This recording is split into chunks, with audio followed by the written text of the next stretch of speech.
DSLR Film Noob. Up until recently, the Tascam DR-40 didn't have independent audio controls of both of its inputs. You either had to turn both the inputs up or both the inputs down.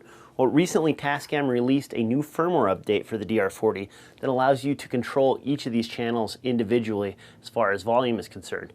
This brings the feature set of the Tascam DR-40 closer to that of the Zoom H4n, and at about half the price, that makes this a pretty good bargain for a basic field recorder. Here's what you need to do to install the new firmware update on your Tascam DR-40. First thing you're going to need to do is head over to the Tascam DR-40 download page. Got it highlighted at the top, and I'll have a link in the crotch bar below. You're going to want to scroll down and select the latest version of the firmware. This is 1.10. When it downloads, find the folder on your computer and open up the zip file. You'll see right there that that's the firmware. You're going to want to copy that over to the utilities file on your SD card that came with your DR-40. So let's try and drag that over now. Try it again. Okay, now drag it over.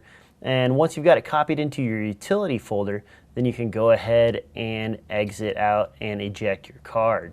All right, now that you got the firmware installed on your card, go ahead and put it back into your Tascam DR-40. You're going to want to contort your fingers and hold down the mixer button, the left arrow button, and the home button all at the same time.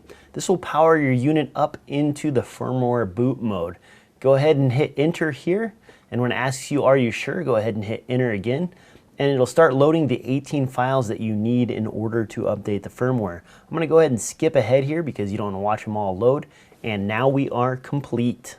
Using the new feature is pretty easy. Go ahead and hit the record mode, scroll down to source, and you're going to want to select external independent right there. Once you have that, go back to your home screen and hit the 1-2 solo button. You'll see channel right, channel left, channel right again, channel left. So let's raise the volume on the left channel up to 44. All right, now we are there, so let's switch over to the right channel. How about we raise that to 32? Now that we're at 32, you can switch between the right and the left channels and see the different audio levels for each of these channels. With the addition of the firmware update, the Tascam DR-40 becomes a lot more useful, bringing it up closer to the level of the Zoom H4n. If you don't have a lot of money to spend or you don't need all the extra features, the Tascam DR-40 is a pretty good way to go. I'll have links to where you can download the firmware update along with where you can pick this guy up in the crotch bar below, along with a full written review over at DSLRFilmNoob.com. As always, thanks for watching, and if you like this content, please subscribe.